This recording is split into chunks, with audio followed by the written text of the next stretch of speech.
Hey there, thanks for tuning into Duckbricks. I'm Chris, and this is our newest LEGO Ninjago essentially figure battle pack, along the lines of stuff that we got back in the day for the gamers market and sets like that, because this is the Tournament Battle Arena. And there's not one, not two, but three exclusive minifigures featured in this set, including one of the smoke versions of Cinder, as well as Evil J, one of the most exciting minifigures we're getting because it's actually one of the original Ninja gone bad, and what's actually the most exciting for me, but the Elemental Master of Poison, TOX, who actually previously appeared in a completely different LEGO theme, Ultra Agents, back in 2015. They reused the character design for Ninjago Tournament of Elements Season 4. She came back in Season 9 Hunted, but I would have never thought that these characters would be relevant again, but we actually are getting a Ninjago official version of TOX featured in this set. What's even cooler is that this set can combine with the larger Tournament Temple City, and actually features a ton of connection points to allow you to combine the two sets into a much larger layout. But so, for this review, we'll be focusing in on just the Tournament Battle Arena. Let me know down in the comments what you think of this set, and let's dive into the review right now. So this is set number 71818, the Tournament Battle Arena. With 659 pieces, this retails for $50 and will release in the US on August 1st and pretty much everywhere else in the world on June 1st. Now this is kind of harkening back to a lot of really classic sets that we got from Ninjago a couple of years ago that essentially were minifigure packs, where you have a bit of a side build but just a ton of minifigures to do battle with. However, they seem to have balanced it out a little bit more here, making this actually a structure that feels like it could stand on its own, as opposed to something like the Gamers Market from Prime Empire, which really just had a couple of small builds and a ton of figures, but as a result cut down on the number of minifigures included typically in a set like this. Still, for $50, you get 6 different minifigures, 3 of which are currently exclusive to the set, and those are, of course, Cinder, Evil J, TOX, Tournament Kai, Tournament Sora, and a Wolf Mask Warrior. Obviously, since this set is kind of focused on the figures, I figured it would make sense to start off with the minifigures first, and then we'll move on to the build, so let's get into that right now. With 6 minifigures and over half of them exclusive to the set, it's really interesting seeing how much budget went into depicting the characters for this particular build. Granted, I did already cover every single figure in detail in my Every Ninjago minifigures video released a few days ago, so definitely go check that out if you want a closer look at any of the figures here, but I'm going to start off with the ones that are actually exclusive to this particular set, starting off, of course, with Evil J, who really is the highlight figure of the set. Whenever LEGO makes an evil version of the ninja, be it the Ice Emperor Zane or Morrow possessing Lloyd's body, they always cook, and Evil J is no exception. I think that this is one of the best usages of the newer Dragon's Rising visor print that they actually have used to mask the identities of the ninja. Who knows if this is ever going to appear in the show, because the other one sure didn't, but I feel like this really completes the very menacing look. In terms of the actual design of the figure itself, I really appreciate how they were able to factor in the original Wolf Mask color scheme that was prevalent throughout the earlier waves of this year, but add Jay's own color palette to it, sprinkling in a little bit of cool yellow to really bring out that lightning aesthetic and acting as highlights for the minifigure itself, but still focusing entirely on that dark blue and black of the Wolf Mask clan.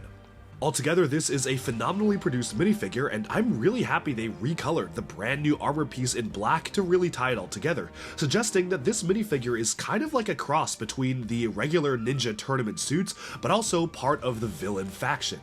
Who knows exactly how this is going to look like in the show, but I for one am very excited to get another evil variant of one of the ninja, but this one's really exciting and absolutely one of my favorite minifigures in the set. But with that, we can move on to the next figure, and one that arguably is even a little bit more exciting, at least for me, and that is TOX, the Master of Poison. Now, obviously, TOX first appeared in 2015's Tournament of Elements, where she actually was a reused design from LEGO Ultra Agents in 2015. However, for this minifigure, they have completely redesigned the look and feel, still bringing in elements of the original design, like the chain kind of spiked tooth necklace, as well as the elemental symbol plus the lime green outfit, but kind of bringing her into the more modern age. One thing I really appreciate is the usage of the X-Men 97 Storm hairpiece in lime green. This did not even necessitate a recolor because it did appear in that exact color in a LEGO Friends set earlier this year, but I feel like it fits the character really well, and it's about time that we got an updated version of the actual minifigure itself.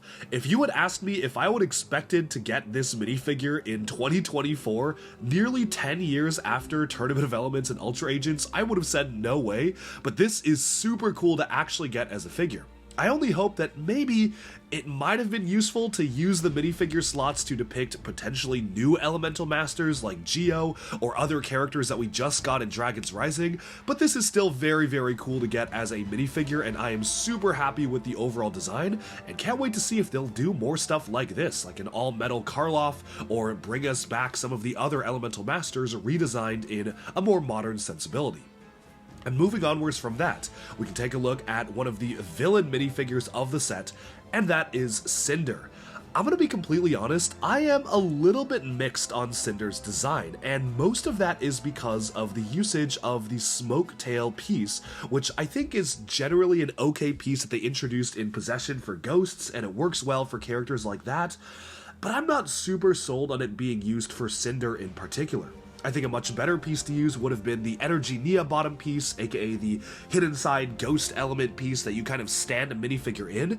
It would have worked a lot better because then you could use Cinder with regular legs and have him work as a standard minifigure, but still have the smoke going around him. But I guess they just didn't quite have the budget to actually recolor that piece for this set, and that's why we're kind of stuck with this one.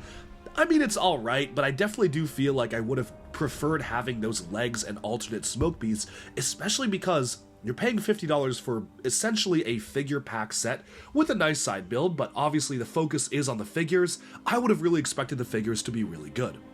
However, I will say the torso design is really nice, and it is very good to see him get an actual torso design that harkens towards his elemental power of smoke. Bringing in that kind of coppery type of color for the smoke itself is a really smart inclusion, and the only other con that I have about this is the armor piece. The new Shatterspin armor piece is something that looks super cool in the show, because in the show you have kind of a blue side of it, there's a different color for the claw, the actual kind of tooth in the center glows red, but in the minifigure form it essentially is just a solid silver piece. And even further, for whatever reason they have you put it on him backwards. I don't really know why they have it backwards as opposed to how it appears in the show, but because of that you don't even get that kind of wolf claw element on the center of the chest. Now obviously you can flip it around, it's not that big of a deal, but just makes for a strange minifigure that I feel could have been so much better, especially because I love the original design of Cinder from earlier this year. But moving on from that, we can take a look at some of the other characters included in this set, and those are, of course, the Ninja and Wolf Mask Warriors. I've already spoken a lot about how I feel about the Wolf Mask Warriors this wave, and honestly, I'm not the biggest fan. I feel like they were super cool earlier this year with the azure and dark blue coloration, and here the bright purple and bright red just feels a little bit jarring to me just in terms of the way they've done the detail. I do like the addition of the large hand elements that kind of stretch past the back of the figures, but to be completely honest, it feels a little bit too bright, a little bit too goofy for a villain faction for me, but that's just my opinion, and I'm sure in the show they're going to look a lot cooler. Moving on to the Tournament Ninja, I already spoke at length about these characters in the minifigure review, so I won't go super into detail here. Good to get a new armor piece that harkens back to that Skybound armor piece. I think it is a really nice inclusion, and unfortunately, while Sora does not include her additional armor piece in this particular set, it's not that big of a deal because they do include extra armor pieces in pretty much the other larger sets, so if you do want to armor this one up, you do have options if you do purchase the other sets. The tournament suits are really nice because, especially for the Core 6 Ninja, they actually have these elemental symbols that make them unique, but also make them all feel like they're part of a team. The same scaled chainmail style of armor is there, you have very similar Source Dragon symbols on the back corresponding to each of the respective dragons, and I think that works out really well. Sora is also really cool because she gets an entirely new outfit that isn't just kind of tied into that tournament look. This one is completely new for Sora, and I think it is a really nicely designed outfit, and I'm very glad they still retained the printed gold arm because it would have been a big shame to not have that detail. But with that, I think we can now move on to the actual build of the set itself, which is certainly a lot more substantial than many of the other figure pack builds we've gotten in the past. Since this is a tournament battle arena after all, I think the main focus that we should look at is how exactly does this work as a battle arena. And there actually are a number of different functions to facilitate play throughout the minifigures, which is something I actually really like about the set. Not only does it include a bunch of minifigures to play with, but every single aspect of the set has been designed with play in mind. You have these two platforms that are super simple. You basically just control them one by one and let minifigures topple off and do battle. You have a very interesting mechanism on the back here where pulling out a lever will allow you to cause these stairs to collapse. This is a function that actually LEGO has tried a couple of times in the past to limited success. Sometimes it's a little bit annoying to get the stairs back in the right position. Sometimes it has to be reset manually by pushing your hands onto each stair piece, but here it actually works really, really well. They've basically perfected the mechanism for something like this, and I really appreciate just how smooth everything works. And you can really use it to have your minifigures be taken by surprise. And that's not all, because there is this very large drum which is featured on the side of the set, which, if you pull a lever on the back of the model, can actually be actuated to topple over and collapse on your opponents. Altogether, all of these features combined make for a really fun playset, where again, I really appreciate just how much thought went into making this fun for kids to play with. But of course this isn't just a playset, it is meant to be a display set as well, especially because it combines with one of the larger sets of the wave. And because of that, there are so many interesting and ornate details factored into the build.